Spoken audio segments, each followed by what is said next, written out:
Hi everyone, I'm Sheridan Nichols and welcome to Inside Bristol. We've got a great lineup for you today, and kicking it off is Terry Talbert. She's here with the city in charge of community relations. We have some very, very exciting news for you today. A big announcement. Yes, it is. It's great. In a few weeks, we will be opening the city's One Call Center. And basically that is you can pick up the phone and call 989-5500 and get a live operator on the other end. They can give you any information that you want that has to do with city services, information, or if you want to ask questions about things or lodge a complaint, it's all there. You can go right there and you'll have a person who will answer that call.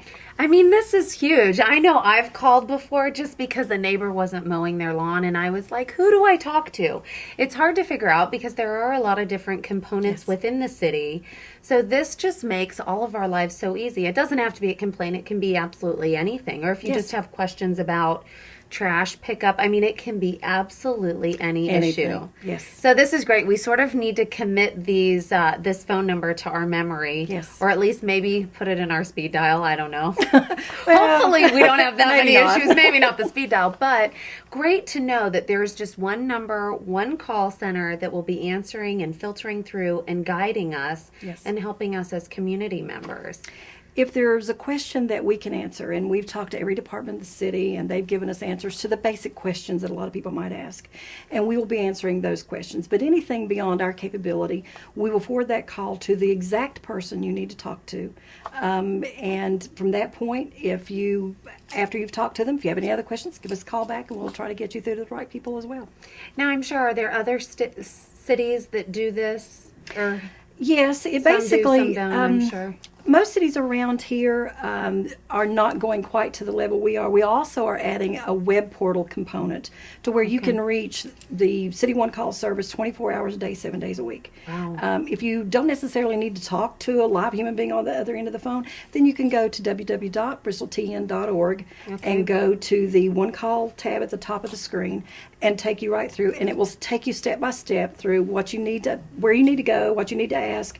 You will also be given a tracking number, and at the end of filling out all the information, your tracking number will be emailed to you, and you can go in and see where your question is in the process. You should be answered within 24 hours, but our goal is no later than 48 hours response time.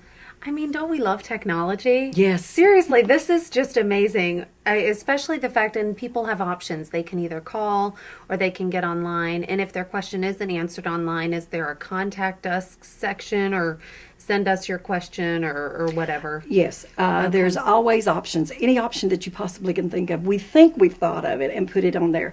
But of course, if you get in there and look around and you decide that there needs to be something else, all you have to do is contact us again by email. That'll be listed on there, and that will be added to it. The live service is available from 8 to 5, Monday through Friday, and then there is a limited live service after that, 24 hours a day. Gosh, this is fantastic. I know everybody at home is like cheering right now and probably writing down the number. So what is the number? What's the number again? The number again is 989-5500. It's 423. So we know the number, but you said a few weeks. So how do we know when this service is up and running so that we can start calling? You can check our website. You can also watch, of course, BTN, Channel 16, or you can also look in the local media. We are going to do press releases, so it'll be out in all the local TV stations as well as in all the print media as well. And so anything else that I'm missing or that we need to know about the call center?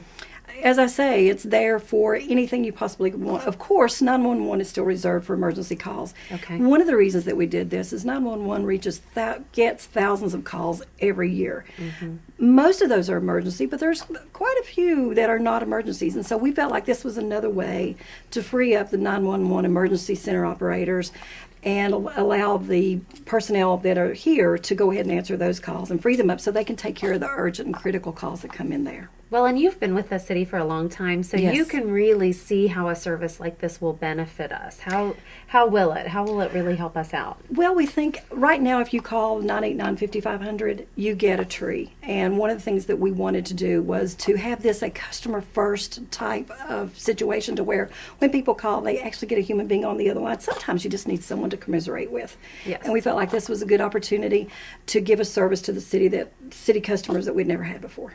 And that's what our product is. Our product is services. This is why we love Bristol. All righty, Terry. Well, look, thank you so much for coming on. We've got to learn that number. The number again is 423-989-5500.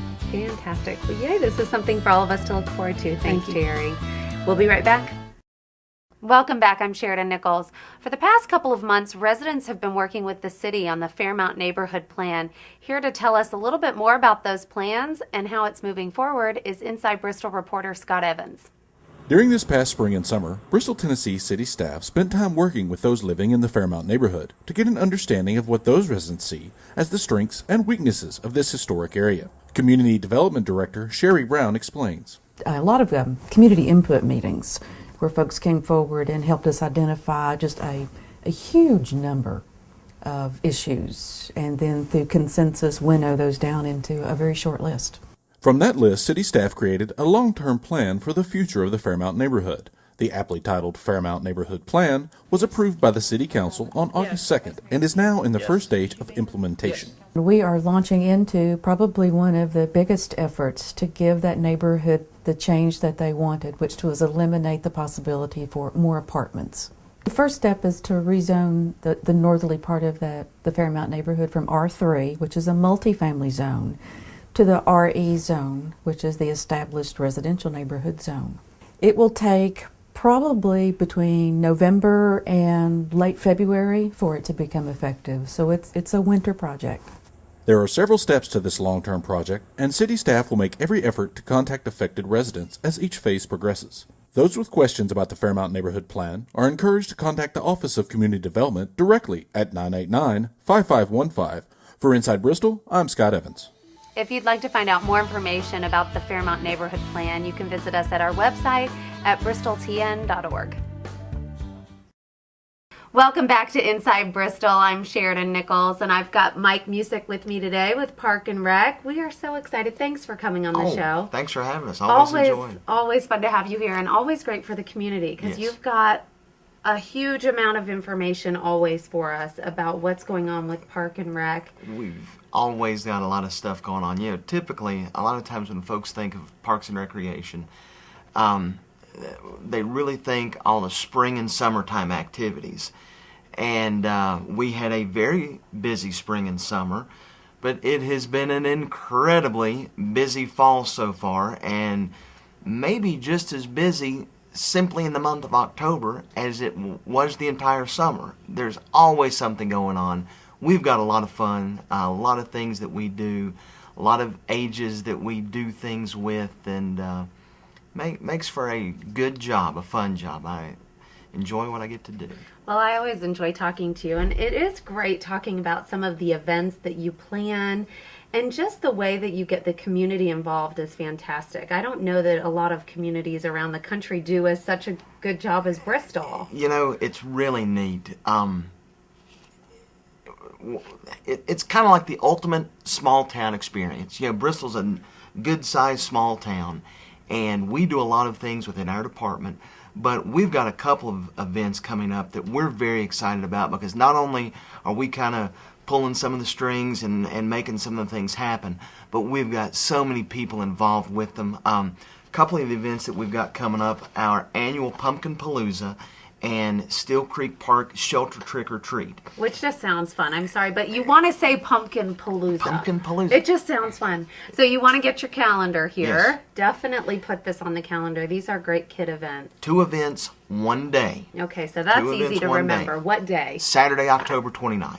Ooh, all right. All the fun starts at 9 o'clock Saturday morning, October 29th, at the State Street Farmers Market, the downtown center. Okay.